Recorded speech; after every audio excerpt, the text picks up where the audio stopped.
Last week we started a new series. I love new series because it gives a chance to refocus on something. I got a lot of comments, a lot of feedback from last week of people kind of leaning in saying, wow, that's really, really helpful and really good. It's a fresh way to think about and look at their faith. And so we started this series called Irresistible. We started the series called Irresistible. One, I want you to know up front, is a lot of the material is being pulled from a book called Irresistible, written by a pastor in Georgia named Andy Stanley, and it's a fantastic book. And this series, though, is this idea about being irresistible is because when Jesus first started his church, and by church, we looked at this last week, we defined church not as a building, not as a box, not as a place that people gather, about as the people that gather.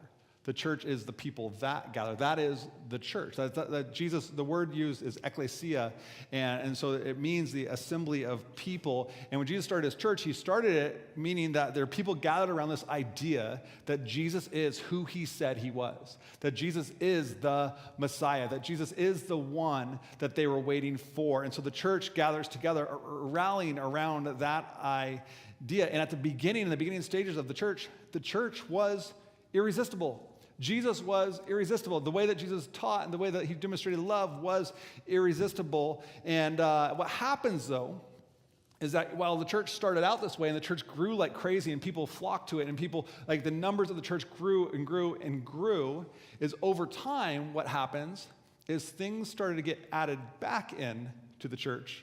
And the church, what was once irresistible, now becomes easy to resist. And over time, and if we're not careful, what happens even in the modern church, we have a tendency to hold on to some old things, some old ways that we kind of put into the institution of the church that are probably found in what we're going to look at as the temple model, the Old Testament, some different things from the past. Jesus came to do something new, but we hang on to these other things, and they have a way of creeping back in, and eventually the church becomes easy to resist. Eventually, what happens is there are all sorts of people out there that resist church, resist God, resist religion, and perhaps what they resist about the church are things that the church should actually resist about itself. And so I think it is our responsibility as a follower of Jesus today, and maybe you're here just kicking the tires of faith and trying to figure out what you believe, and we exist to be a safe place for you to do that. We want you to be able to come week after week after week and explore the claims of Jesus and decide for yourself what you think that actually means, and we want to give you the space to do that at your own pace. But we are going to rally behind the teachings of Jesus. And what happens, though, is that over time, we have a tendency to take what Jesus taught and say, that's good, but what about this other stuff? And we cling to some of these old other things that are actually holding us back. There's a story of a guy, his name was Hiro Onoda. He was a Japanese soldier in World War II, and him and a few other of his comrades in 1944, so the war's almost over, he was sent to Lubang Island in the Philippines, and he was ordered there to do guerrilla warfare and to never surrender. You will not surrender and will not take your own life. These were his orders as he lived on this island. And what happened then is the war ended, and he's living in these hills, kind of, and fighting in guerrilla warfare. And even though the war had ended, he refused to surrender. In fact, he didn't even know that the war had ended. Eventually, some Japanese planes come and they kind of litter the island with these papers, with these flyers to let him know and others to know that the war was over. But when he picked up one of these flyers, he assumed that this is just propaganda, enemy propaganda, and he will not surrender. He's been ordered to not surrender, so he keeps on fighting in guerrilla warfare. They send pictures of his friends, pictures of family. They drop these pictures onto the island to try to convince him to let him know that the war was over. But still, he's like, this is some trick, this is some tactic of the enemy, and he refused to surrender, he refused to stop, and he continued to carry out guerrilla warfare on the island. And then finally, February 20th in 1974, 30 years later, he met a Japanese man named Norio Suzuki, and Suzuki convinced him that the war was over. But he still would not surrender unless his commanding officer gave him the green light, the official command. Fortunately for him, his commanding officer was still alive. And so they actually flew him to the island where he received his final orders to stop the fighting, stop the war. Now later, he would go on to write an autobiography, and it's entitled No Surrender, My 30-Year War. Could you imagine? What I find absolutely fascinating about this story is that while his heart was in the right place, he was wanting to fulfill orders, do the right thing that he was ordered to do. His heart was in the right place, yet he was holding on to something that was still holding him back. And I wonder, how often do we, even in the modern church, hold on to things that are actually holding us back? How often do we do the same thing? Last week we talked about this, and if you weren't here last week, it's not a big deal. I'm gonna kind of catch you up to speed. So this will be like catch up if you weren't here, or a refresher for everyone who was. We talked about something from the past, basically what's called the temple model. The temple model, in a nutshell, is what any ancient religion used, and it really composed of 4 different things. This is true in like pretty much all ancient world religions. They had sacred places in the temple model, sacred places like temples or synagogues or tabernacles or mosques or kingdom halls, these sacred places. And inside these sacred places were often kept these sacred texts. Sacred texts, they could be oracles, they could be sacred writings, they could be scrolls, they could be scriptures. And then inside these sacred places with these sacred texts, there were sacred men. And sacred men that would read these sacred texts to interpret them for the people to actually live that out, because that's how you stay in right standing with this God. And so because of all of that, then you had sincere followers. These are the 4 things that seem to be like within every world ancient religion, these sacred places, sacred texts, sacred men, and these sincere followers. The sincere followers would take what these sacred men tell them as they interpret these sacred texts in these sacred places, and they would try to live it to the letter, like by the letter of the law. They try to live up to this, because this is how you stay right with God. So whatever these sacred men tell you to do, that must be the right thing to do. So I have to do that if I want to stay right with God, or you know what? God's going to get you. And they lived in this level of obedience and fear and not wanting to get out of line. And what happens then, so those are the 4 components, is, as we saw last week though, Jesus shows up to the scene. And in this temple model from the Jewish faith, Jesus shows up, and it's not temple model 2.0. It's something that he starts, and it's entirely brand new. He started a brand new movement with a brand new covenant and a brand new context to the law of Moses. And most importantly, he gives us a brand new ethic, a way to live. And the way is love. And he gives us some instructions. He says, hey, let me define love for you. He says, I want you to love others, not the way that you've experienced love in your life before, not the way that you see love in movies. The way you love others, here's the standard for this new ethic of love. It's the way that I have loved you. And this is the guidelines that Jesus gives his new followers. In the early days, this was irresistible. In the early days, Gentiles, meaning those who were non-Jews, there's Jewish people and then everybody else is Gentiles. So Gentiles, they actually began to flock to this new movement. They're probably tired of some of their pagan rituals and religions that didn't really work for them anyways. And so Gentiles began to flock to this Jesus movement. Jewish people begin to flock to this. Jesus grew up as a Jewish person. He starts this new movement. Jewish people flock to this Jesus movement as well. And again, in these early days, Jesus' first followers were Jewish people, because again, that's the culture and community he grew up in. So it makes sense that they were Jewish. But Jewish people had experienced this very unique and specific tension that they really had to wrestle with when it came to following this new movement, this new way. The Jewish people found it really difficult to completely abandon their old ways. They completely abandoned their temple model, to completely abandon the law of Moses, which is the guidelines that in the Old Testament, some of the way in which that formed their ethic, their way of living, the law of Moses. That was hard for them to follow Jesus. Does that mean I need to give this up? And many of them actually considered it very sacrilegious or irreverent to not follow the law of Moses. So consequently, what they did a lot of what probably you and I would do, is they just added Jesus into their Jewish context. They had their way of living, their ethic of living, the law of Moses, and they just looked at Jesus as basically an add-on, that they added him into it, and for them, that just made perfect sense. And then along came the Apostle Paul. Now, if you're not familiar with Paul, Paul's in the New Testament. He wrote right about 2/3 of the New Testament. And the Apostle Paul didn't start out, we didn't call him the Apostle Paul. Originally, his name was Saul, and he was from Tarsus. So he was called Saul from Tarsus. Now, Saul from Tarsus, he was a religious leader.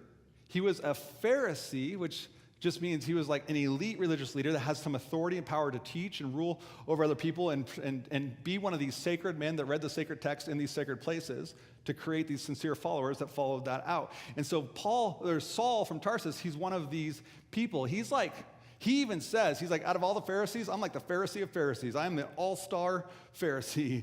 He would have memorized the entire law of Moses, and then he would go and he would teach these in these sacred places, the synagogues. And when he heard about this sacrilegious Jesus movement, he took matters in his own hands. He's like, okay, God, we got this. I'll take care of it. And he went then, and he traveled around to put an end to this Jesus movement.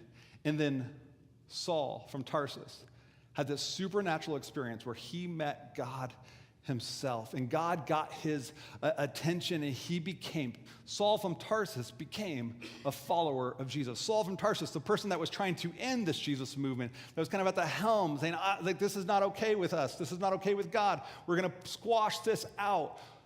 Saul from Tarsus had this moment where he realized that Jesus was who he said he was.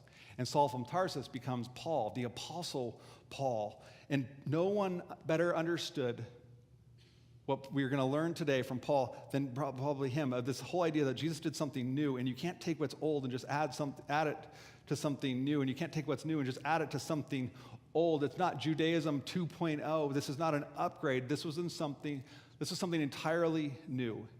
And he knew the danger of simply trying to just mix and match the old and the new, the two together.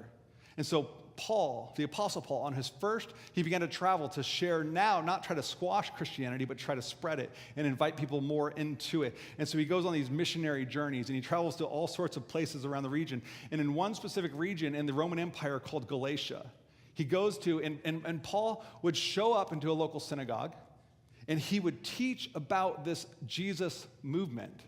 And you've got some Jewish people that would hear this like, wow, like we've heard about these stories, we've heard some of the things that happened, and now Paul, you're here, one of us, and you tell us your story and how you connected with God and how you saw God. And Paul, and these Jewish people are like, we believe you, we want to follow, we want to be part of this. And then Gentile people, the non-Jews, they would also come and say, we believe, we want to follow Jesus as well. And so then Paul would start a church there. Again, not a box, not a building, but a group of people rallied around this idea that Jesus is Lord, that Jesus is Messiah, a group of people, an ecclesia of people, a gathering of people that centered around the teachings and commands of Jesus. And then Paul leaves to continue his travels.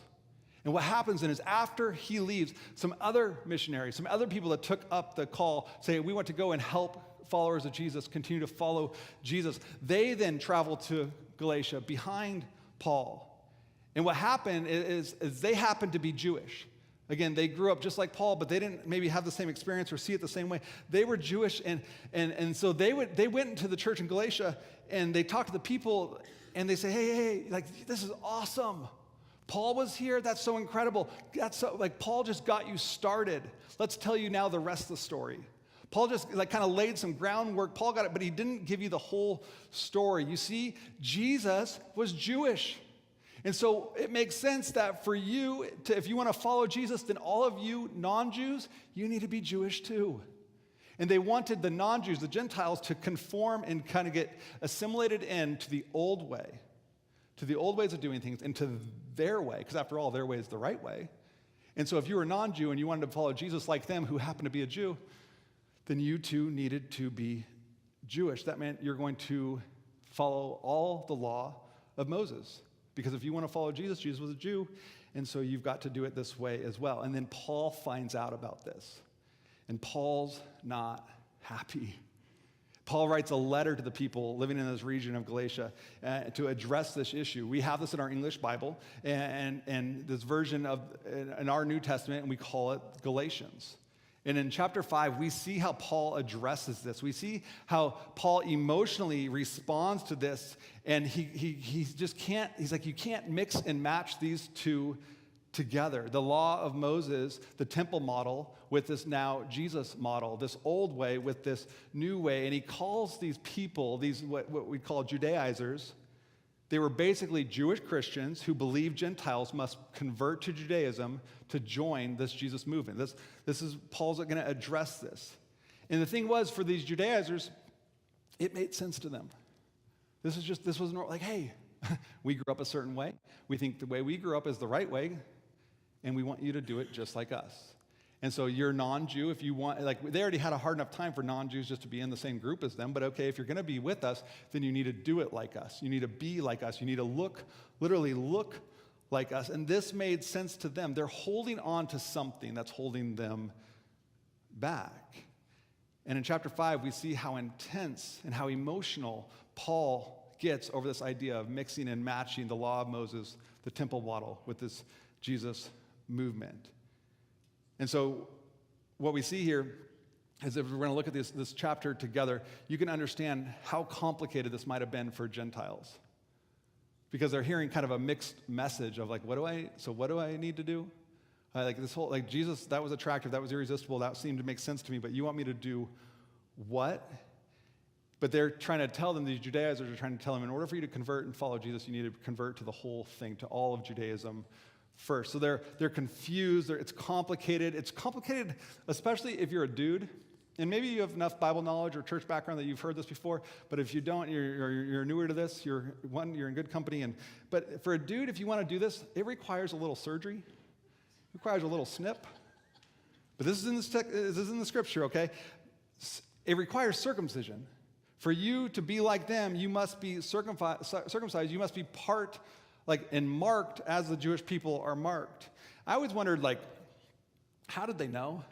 Like, did somebody check this? Was that like a way to serve on the dream team? Like, what was that?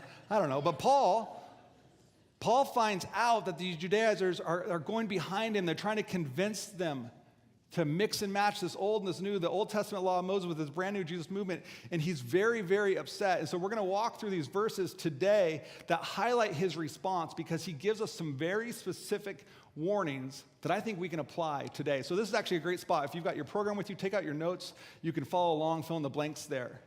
Here's number one. You cannot mix and match the temple model with Jesus. You cannot mix and match the temple model with Jesus. Listen to what he writes to them in chapter 5 of this letter, this document. He writes to the Galatian Christians. He says this. He says, so Christ has truly set us free. Now make sure that you stay free and don't get tied up again in slavery to the law. Side note, if your version of Christianity doesn't lead you to freedom, you might have the wrong version of Christianity. And Paul says this. He says, listen, I, Paul, tell you this. He says, if you are counting on circumcision to make you right with God, then Christ will be of no benefit to you. Now, Paul, he didn't have anything against the practice of circumcision. Paul himself would have been circumcised as a Jewish man. So all of Jesus' original followers that were Jewish were circumcised. And many of you here today are probably circumcised. In fact, go ahead and lift up, I'm just kidding, don't. But Paul, he wasn't against the procedure.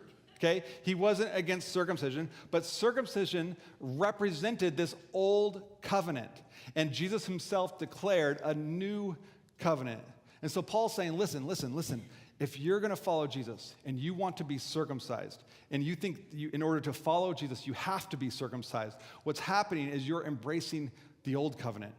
So Christ will be of no benefit to you. He'll be of no value to you because you're abandoning the new to embrace the old. You're going back to the old way. So Paul continues. He says, I'll say it again. If you are trying to find favor with God by being circumcised, you must obey every regulation then in the whole law of Moses. For if you're trying to make yourself right with God by keeping the law, then you have been cut off from Christ. You have fallen away from God's grace. In other words, if you think that you can take a little bit of old and mix and match it with some of the new, I want this, but I also need this, so if I want this, I also need to be circumcised, and that's how I'm going to know that I'm in right standing with God, because not only do I act the part, but I look the part, so I am the part. And Paul's saying, you better think twice. You better think twice. Once you embrace the old, then you have to embrace all of it, because that's what you're clinging to. Putting your hope in. You can't mix and match. You either embrace the old or you embrace the new, because the two there are not compatible. It'd be like if one of you came up to me, and this is all hypothetical. If one of you came up to me after service like, hey, pastor, some people call me, hey, pastor, I wanted to give you a gift card today. I want you to be able to take your girlfriend out on a date, and and so we got your favorite place. This again, hypothetical, but it's Umi Sushi. So you kind of like, I've got a $100 gift card for you I want you to be able to go out on a nice date, treat her real nice. And I'm like, wow, that is so thoughtful of you. Thank you so. I can't accept it, so that's too much. Here, I love that place. I'm going to go there anyways. Let me just pay you for it. No. And you're like, no. Like, this is my gift to you. Like, I would never want you to pay for this. No, like, it's just too big of a gift, though. Like, like it's $100. Let me give you $50 for it. Let me give you something. No, this is our gift to you. Like, we want you to go have a nice date, have a nice time. Okay, well, I just can't accept that. That's just too generous. Let me give you $25 for it. At least let me give you something. But here's the thing. As soon as I give you money for that gift card, it's no longer a gift card, it's a discount card. As soon as I try to pay you for the gift that you're trying to give me, it's no longer a gift, it's a discount. And that's not what Jesus has done. That's not what God has done. That's not what Paul talks about. He talks about grace. The grace of God is a gift. And as soon as you try to pay for that gift, it's no longer a gift, it's a discount.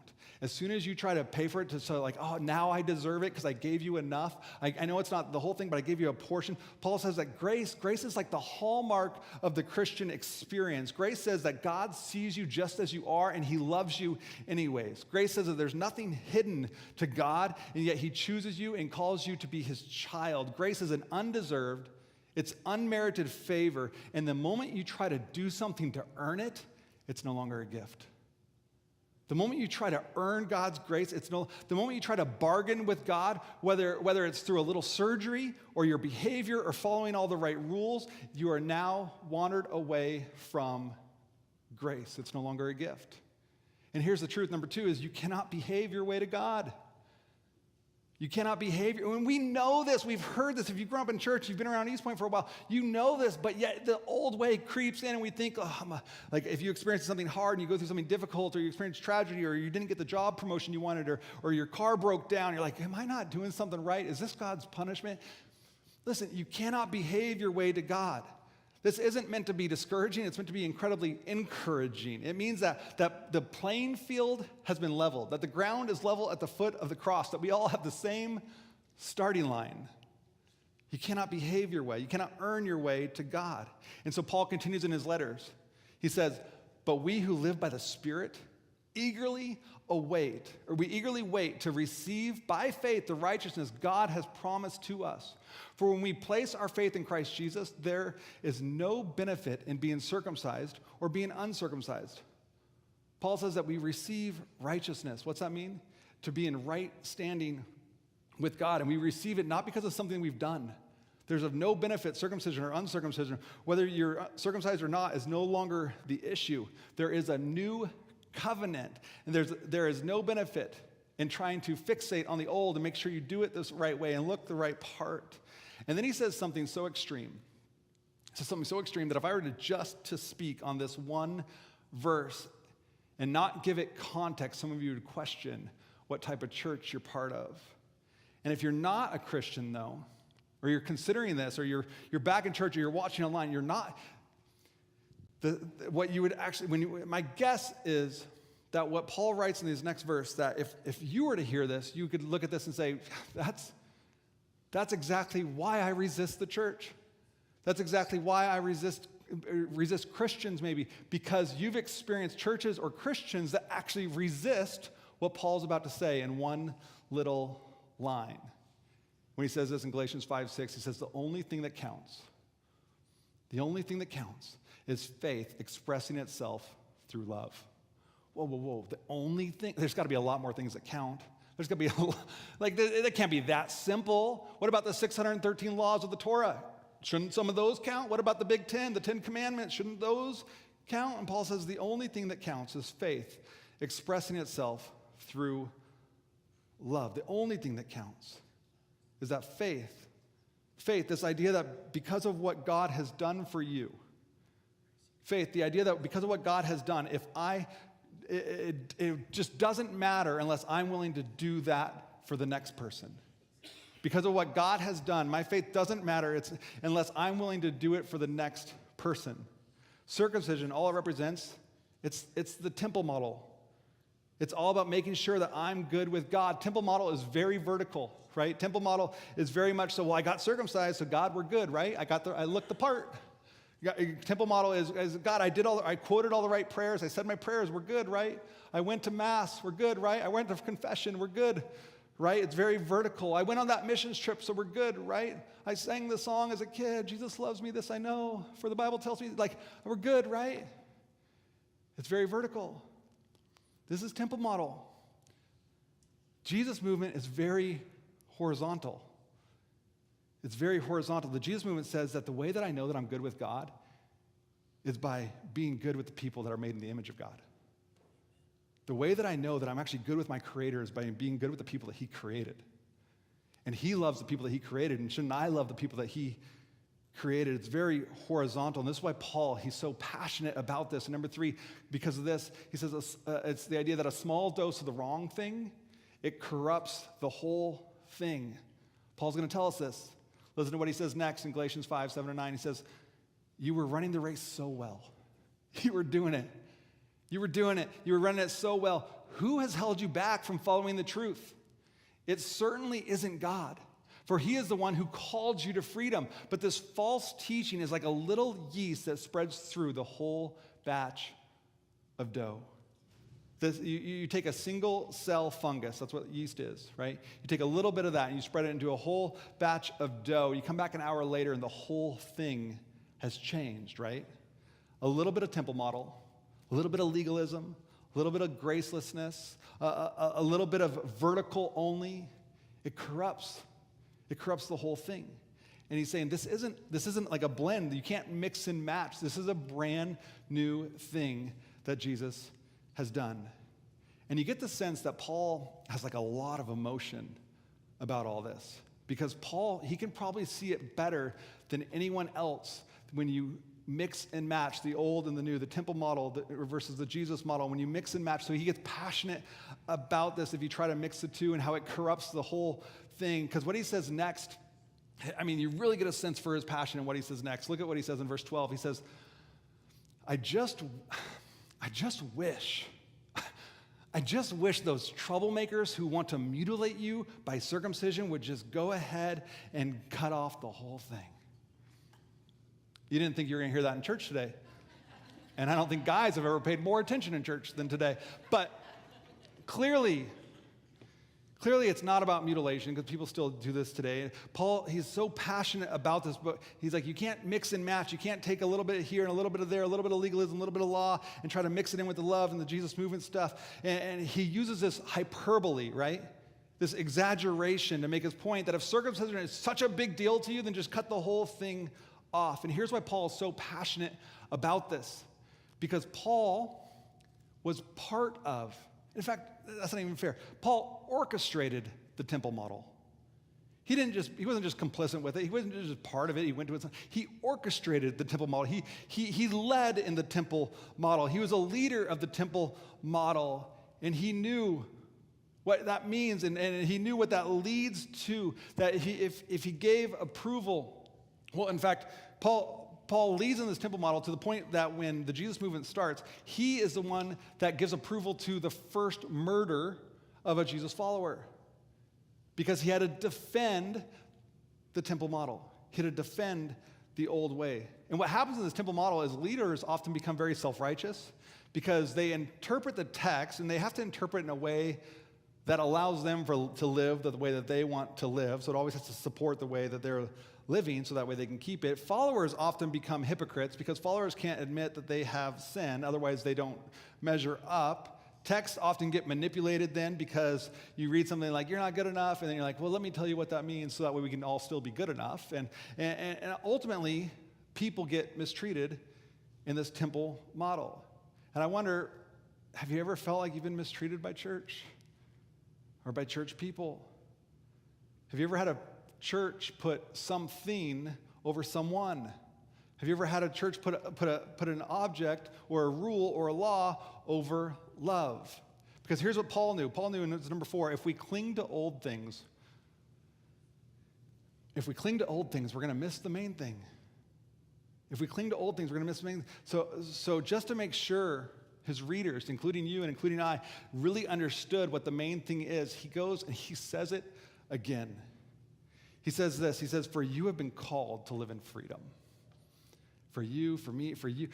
Like, understand this, hear this. I've said it before, let me say it again. You have been called to live in freedom, my brothers and sisters, but don't use your freedom to satisfy your sinful nature. Instead, use your freedom to serve one another in love.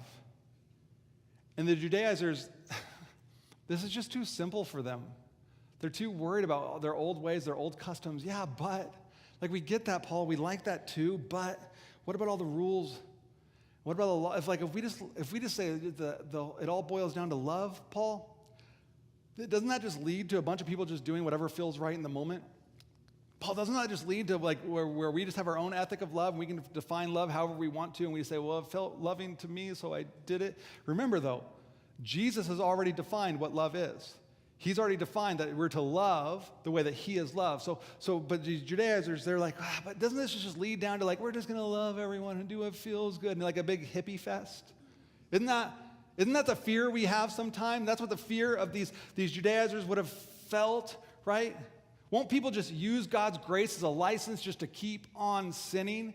And every church kind of has their version of this, where they instruct people not to sin, but then we have God's grace. So basically it's this idea of you come to church, you empty your sin bucket on God, like, oh, God, I'm so sorry, I did all these things. And you go back and you fill up that bucket all week long, and you come back to church again, or confession again, or mass again, and you empty your bucket again.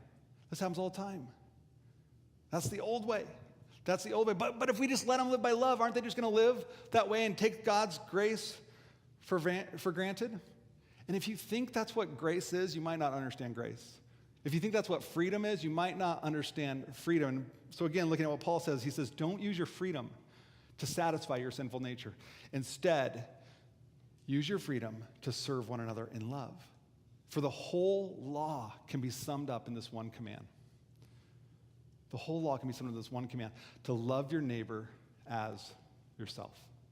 This is it. Paul says, hey, guys, lean in. Everything we just said, everything that was behind us, everything that's in the old way, everything that's in the temple model, it all can be summed up in this one command, to love others as you love yourself. And what's so incredible about this is that Paul is actually, he's speaking to the Jewish people in this moment. He's saying, guys, this is actually from Leviticus.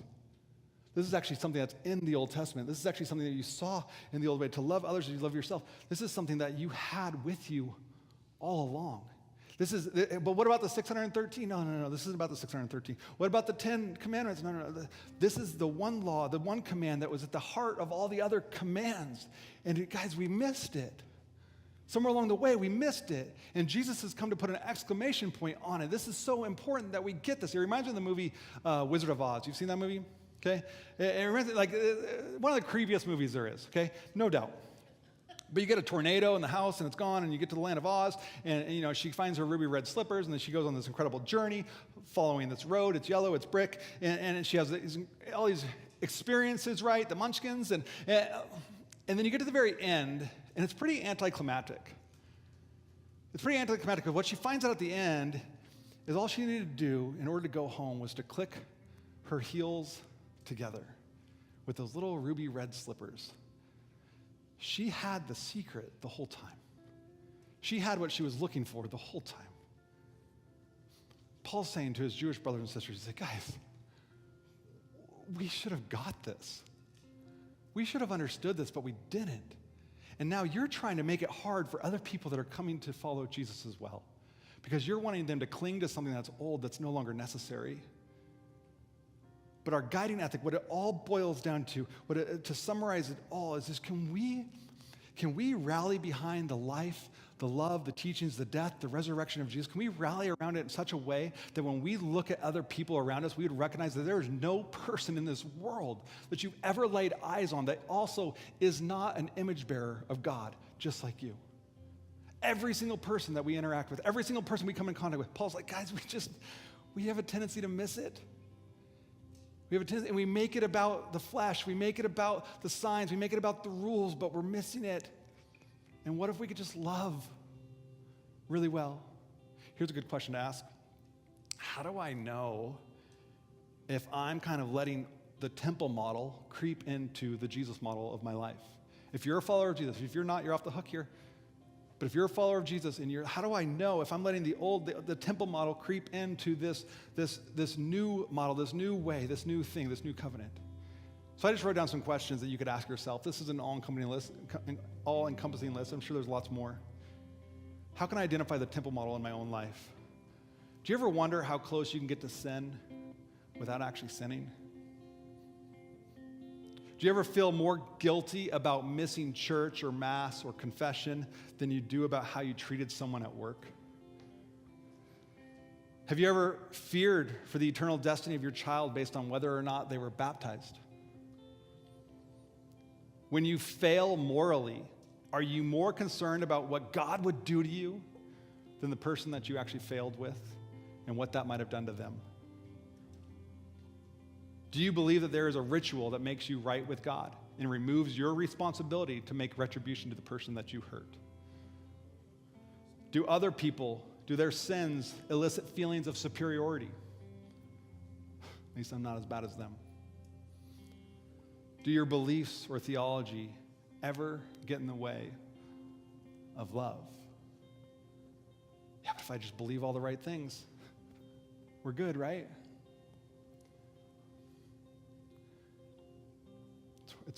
It's horizontal. Jesus' way is about the way that we love people. So if the temple model seems to be creeping in to your life, if the temple model seems to be creeping into your Jesus model, your Jesus movement, and when you hold on to these things, sometimes we miss the main thing.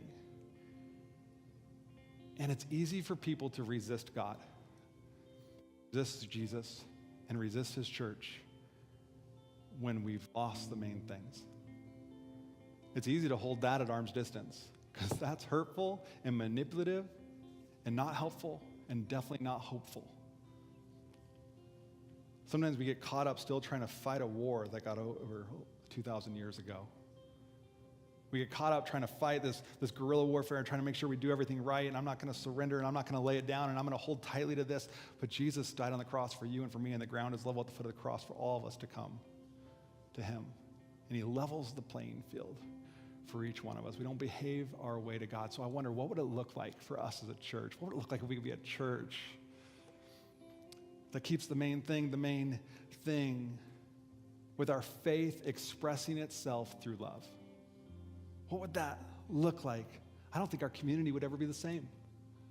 I don't think our families would ever be the same. So let's be the church that does that. Let's be the church that is irresistible because Jesus and his love is irresistible. Let's be the church. Let's keep the main thing. Let's keep loving. Let's keep seeing people as image bearers of God. And let's come back next week for part 3. Let's be here. Let's lean into what Jesus wants to do and what Jesus is teaching us as we follow his way. And we don't get tied to our old ways or a certain way, a way we grew up with, our Sunday school faith that we grew up with, and then all of a sudden our adult reality, we don't know how to bring the two together. So what's it look like to follow Jesus in this context of our world and our culture and to love others because God loves you? Let me pray for you. God,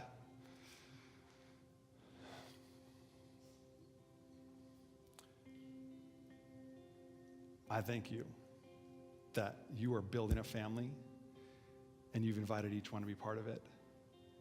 And that your grace is a free gift for us, and it's not about how we can behave right or be right or look right, but it's accepting this free gift and realizing, God, I don't have to pay for it. I don't have to give you half. I don't have to give you a percentage, but God, I accept it, and I accept you in my life, and I want to follow you with my life. For some of us here, maybe for the first time, or maybe we've gone off and wandered our own way, but God, right now we say, God, I accept your grace into my life.